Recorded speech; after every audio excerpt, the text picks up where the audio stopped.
आइए आज के वीडियो में जानेंगे कि माँ गंगा ने क्यों अपने 7 पुत्रों को मार दिया था। माँ शब्द सुनते ही संसार में शायद ही कोई ऐसा प्राणी हो जिसके हृदय में कोमल भावना न उमड़ने लगे। हर व्यक्ति के जीवन में माँ ही वह एकमात्र अस्तित्व है जो हर परिस्थिति में संतान को समझने, सुरक्षित रखने, साथ खड़े होने का भरोसा देती है। जन्म के बाद माँ के आंचल में स्वयं को सबसे सुरक्षित मानने वाला शिशु समय के साथ अधेड़ या वृद्ध हो जाए तब भी माँ की गोद उनके लिए वैसे ही अमूल्य बनी रहती है। ऐसी मातृशक्ति जगत जननी माँ गंगा ने अपने ही 7 पुत्रों को मौत के घाट उतार दिया था। बात अविश्वसनीय लगती है पर महाभारत में इस कथा का उल्लेख मिलता है। आइए आज सुनते हैं ऐसी ही अनोखी कहानी और जानते हैं उसका सच। उससे पहले आप लोगों से अनुरोध है कि आप चैनल को सब्सक्राइब कर लें ताकि वीडियो आते ही आपको सबसे पहले नोटिफिकेशन मिल सके।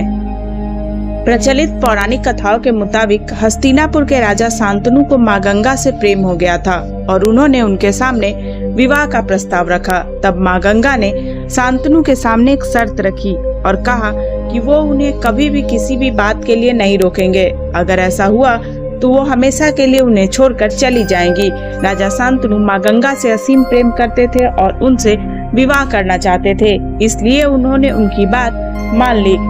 कई दिन सुखपूर्वक बीते और समय के साथ माँ गंगा गर्भवती हुई। राजा के हर्ष का कोई अंत न था। वो आतुरता से आने वाले युवराज की प्रतीक्षा कर रहे थे। बस इसी समय वह अनहोनी हो गई जिस पर कोई विश्वास नहीं कर सकता था।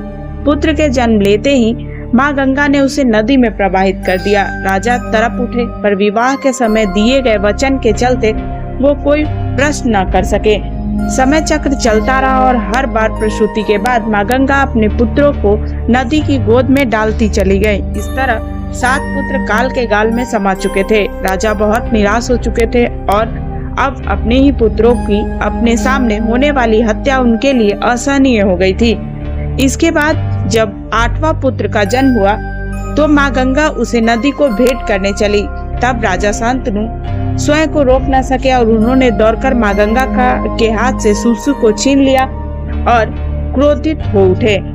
गंगा द्रवित हो उठी। उन्होंने राजा पर क्रोध नहीं किया। गंगा ने कहा कि महाराज, आपने अपना वचन तोड़ दिया, सो अब मुझे आपका परित्याग करना होगा। जाने से पहले मैं आपके मन में उमड़ रहे प्रश्नों का उत्तर अवश्य दूंगी। आप यही जानना चाहते हैं ना कि माँ होकर भी मैंने अपने ही पुत्रों का जीवन क्यों छीना?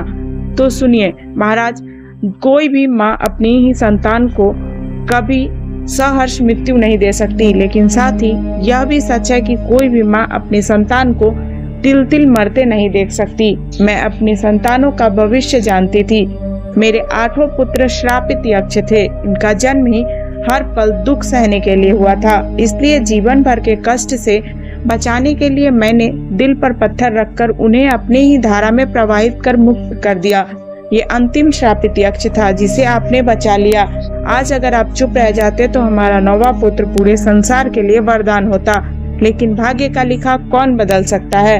अब आप स्वयं अपने इस पुत्र को श्रापित जीवन का दंश झेलते देखेंगे। मैं इसे लेकर आपसे आज्ञा लेती हूँ। माँ के अभाव में शिशु जीवित नहीं रह पाएगा। इसे आपके वंश के अनुसार योग्य बनाकर आपको वापस लौटा दूंगी। ऐसा वचन देकर माँ गंगा नवजात शिशु को लेकर अपने लोक चली गई। आगे चलकर यही शिशु पितामह भीष्म बना, जिन्हें कभी कोई सांसारिक सुख प्राप्त नहीं हुआ, बल्कि हर कदम पर दुख ही दुख झेलकर वे कठिन मृत्यु को प्राप्त हुए। उम्मीद करते हैं आपको जानकारी अच्छी लगी होगी। ऐसे इन्फॉर्मेटिव वीडियो के लिए चैनल को सब्सक्राइब कर लीजिएगा। धन्यवाद।